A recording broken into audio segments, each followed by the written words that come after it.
Ladies and gentlemen, welcome to Zoom into Wine. It's time for the show and your host, Ian Blackburn.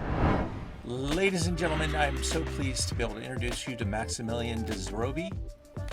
He is a partner owner of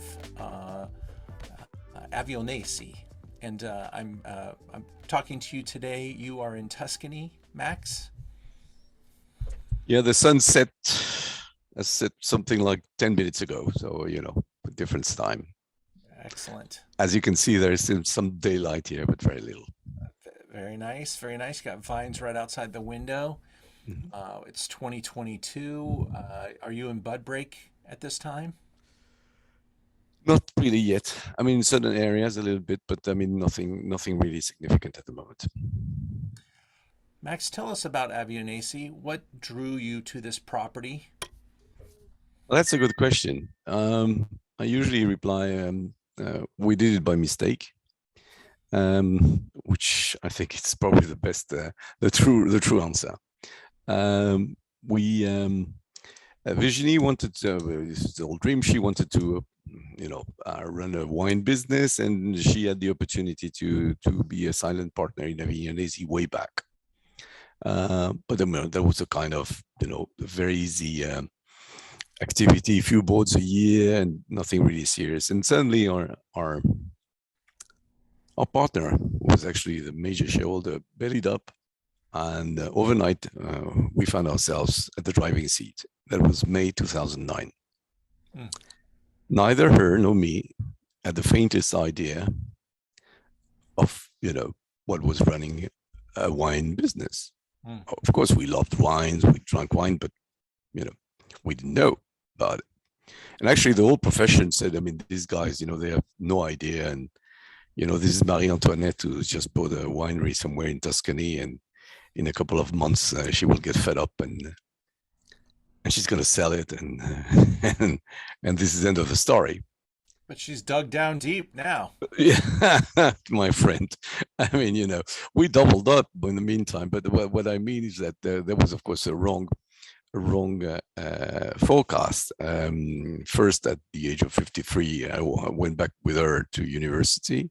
So we went to Bordeaux. We learned our business, and then we've been hands-on since that day, basically nonstop. So I mean, if you're not completely stupid, and even if you don't have any real background in the wine business, you're able to learn. And we learned the hard way. And then we realized that the winery was run in a kind of, I would say, destructive way, without any consideration for nature, for environment, for people, for consumers. So Virginie decided to make a 180 degrees U-turn. And, it takes time. It took us about, I would say, 10 to 12 years to be able to, I would say, turn this winery into something which we can be proud of. And we're getting at this stage now.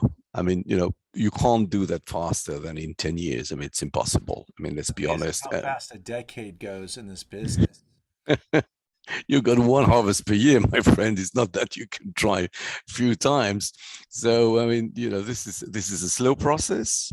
And when that implies that you have, of course, to change the staff, to take young people with a different style of education, then, implement the values that you have and try to pass that to the whole team, change the culture of the workers in many respects, including safety at work, which was an important aspect. And it goes on and on. I mean, it's a kind of non-stop story. Actually, it's never going to be perfect, never. So we know that this is an endless progress, but we enjoy it, and I think that we're starting to have some kind of results now that are really tangible. And this is a great satisfaction for us. It's time to communicate. I mean, we for many years we've been keeping silent because we were doing our homework, Then we've been rebuilding a distribution network, and Davide is the vivid example of that. So that means that we need to have our wines available everywhere on the planet, which I think we've managed to do. And then you start communicating, because if you communicate and you don't have to show a wine, you cannot have the wine available somewhere. Mhm. It's preaching in the desert. So I mean, this is So to we're getting summarize- now to the phase where really we enjoy very much talking to people like you, because you help us to actually pass the message down the line. So to summarize, you got into a situation deeper than you maybe originally planned. You learned the business. You then calculated some new ethos for the brand, for the direction of the brand, for the direction of your lives, and then you've been implementing those, and then you've been steering this communication and energy towards your team, like Davide. And what is it that you want people to know about Avionacea in a fairly short sound clip? We first of all, you need to know that we are not a fully fledged profit company. We are a benefit corporation. So as such, we have some ethics and we have some values that we try to implement at, I would say, 3 levels. Level 1, the environment, of course, which is to avoid pollution. And to make it very short, level 2 is to reduce our greenhouse gas emission for the climate issue. And last but not least, we think of a human aspect, the people working for us and the people drinking our wines. So we try to protect both. In a nutshell, this is what we do. We have to realize that any human activity has an impact on the environment and on nature. Otherwise, just by planting vines, you change the situation. Mm-hmm. What you have to do is to measure it and to moderate your impact. You will never reach zero impact. It doesn't exist. But you have to moderate it in such a way that you tune up your balance with nature and use its energy rather than fight against it. And this is why we are certified organic, certified biodynamic. We're in the process of being certified B Corp. We are, as I said, a benefit corporation, and our wines are vegans, and all our wines are produced exclusively with grapes we grow. We don't buy grape, we don't buy wine. Beautiful. And we now have, Davide, 4 different SKUs. And you're one of the few wine in my store. I usually carry 1 per brand, but I love what you're doing, and I tasted through the wines, and the wines are so pure and super focused and made with really beautiful texture and character and typicity and all those wonderful things. I think the future is really bright for your brand and for your appellation. And I will say, on a percentage basis of what's selling from Italy inside of my world, inside of my store, your wines and your appellation are doing very, very well. And I think it's the value proposition is just so strong. And I'm just hoping that more people will start to connect with brands like yours and seek them out because of what you just laid out. The important part of the wine industry is to be a great steward of our planet and also provide product that is helpful to to health. The health of our business will then benefit because of the health benefits of the product, and it's a really good path that you're on. Appreciate your words. Thank you very much. I would not praise my wine because I wouldn't be objective. But it's good that you talk about it. You will realize that in my speech, I never mentioned it. and I could tell you're a man of passion and a concern, and in your writing to me too. I really appreciated all the detail and information. We try to do our best. Again, there's there's something you learn when you are in the wine business. Is it's humility, because you're working with elements that are of course much bigger than you, and you can play against them. It's not our style.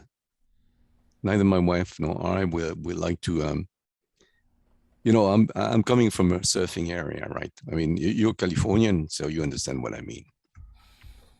What is surfing? It's just finding the perfect balance using the energy of nature, and that gives you satisfactions that you have no idea. Mm-hmm. So this is what we do. It's just, we are just 1 second before falling, but as long as we stand, this is fantastic. What a perfect parallel. Thank you for your time, Max. Well, thank you for your interest. And, we appreciate that people from so far away could have an interest in what we're doing modestly here in Tuscany. And again, thank you for the nice words you say about our wines and our denomination. And, I like to say that unfortunately, the Vino Nobile is a little bit forgotten in America, in the United States. It's been, squeezed between the rock and the hard place. The rock, because we have our neighbors of Brunello, which for plenty of reasons, have taken the leadership in terms of Tuscan wine in America. And I'm a keen Brunello drinker. Believe me, I love that. So I'm certainly not complaining about it. But the other side, we have the namesake of Montepulciano d'Abruzzo, which is also creating a confusion in people's minds. So our denomination further away. So our denomination has been a little bit blurred in America, and sometimes even misperceived. I think it's unfair, but it's not your fault. It's because we have not been able to communicate properly, and definitely I appreciate this occasion. I like to recall, like history recalls, that the Nobile is the mother of all Tuscan fine wines. It's been on for something like half a millennium, 500 years since the Renaissance, perhaps 600 years now. Wow. And it's called Nobile because it was actually for the nobles. It was really the high class wine. And also we have to say that Montepulciano, where we are, is the cradle of the Grand Sangiovese historically. And your most famous wine lover and president, Thomas Jefferson, was a keen drinker of Nobile Montepulciano at the end of the 18th century and beginning of the 19th century. And he was a connoisseur, as you can imagine, because he'd been in Paris for a while at Versailles. And he was a lover of French wines, but his favorite wine was actually a Tuscan wine, and it was Nobile. Beautiful.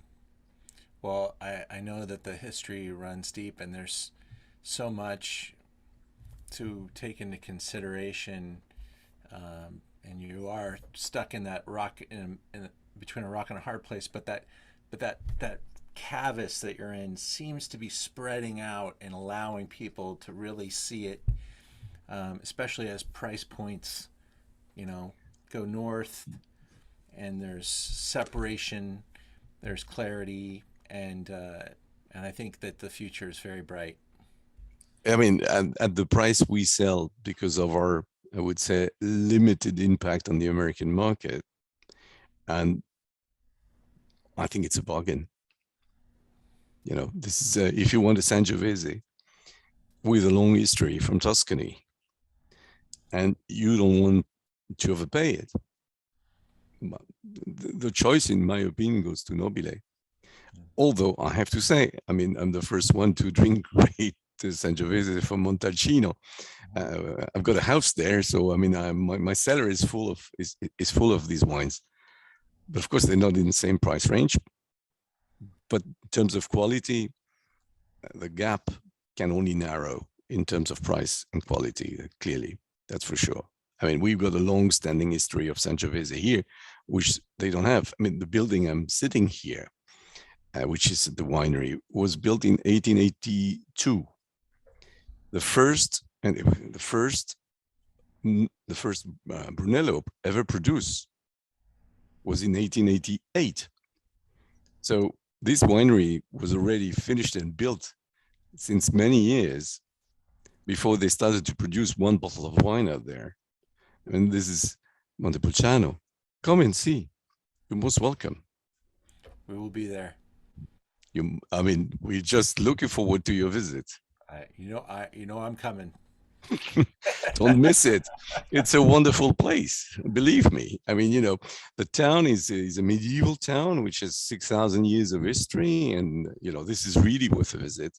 And the surroundings are absolutely, breathtaking. I mean, this is one of the most beautiful part of Europe, definitely.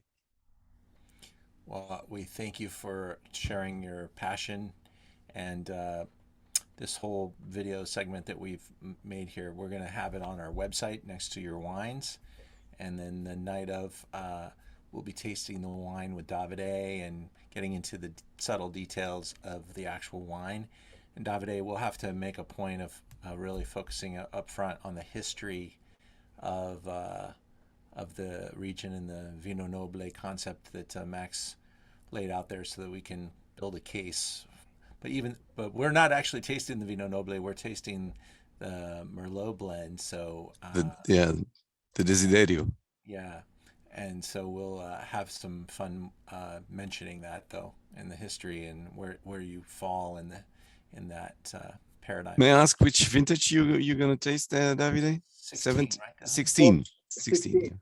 We Yeah. still have some 16, and we have the 17 on the way, but the 17 will not reach America. It's finished. So you're gonna get the 18th. We're gonna jump one vintage, which actually it's a good news because 17 was a bit hot, and we had a limited amount, and Europe has actually consumed everything. So America is lucky. You're gonna pass directly from 16 to 18. Thank you. Well, thank you, gentlemen. Thank you pleasure. for your time. My pleasure, mine. All right, we'll see you guys in Tuscany. Oh, yes. Welcome. You talk. Thank you, Max. Thank you, David. Grazie. Bye-bye. Ciao. Ciao.